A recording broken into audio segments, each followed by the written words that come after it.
Hey guys, Reba here at Oregon Health and Science University, working with Dr. Andrew Perrotte out of University of Kansas and Kristen Gray-Bowmore out of Emory University. And today we're going to be talking about the hyperangulated blade. So these guys can only be used on video laryngoscopy, such as the GlideScope or the CMAC. There are different sizes. So here we have an S3 and an S4. And I'll kind of hold them up for comparison. As you can see, they are hyperangulated, so much more curved than a Mac blade.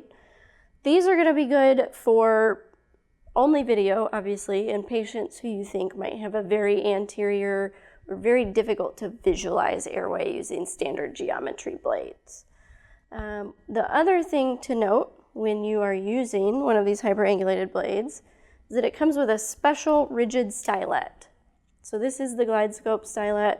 You can see it's not malleable or flexible like one of our usual malleable stylets.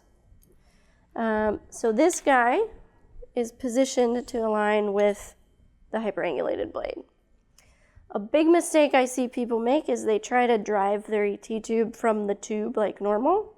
What you need to do is drive it from the top here. That's what it's made for. So the top of this should be a little bit loose. You should be able to kind of drive the end with your thumb up top here if you need to change position.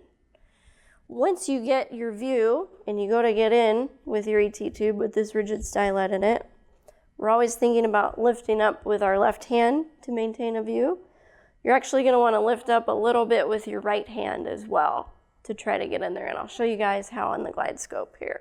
So we're going to take our hyperangulated blade, same thing we always do, open the mouth, sweep the tongue from right to center, go in slowly, and there's my epiglottis already. Gonna give it a nice lift by leaning forwards over the bed, lifting the head up off the bed.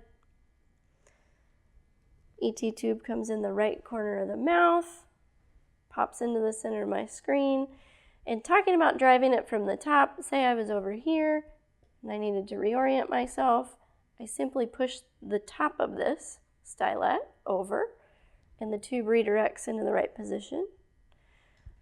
This hyperangulated stylet is always going to get hung up on the first tracheal ring because it's so hyperangulated. So I'm going to pop that out just a little bit, sort of lean it back into the teeth so that I'm pushing up and forwards, and then slide the tube right over that hyperangulated stylet.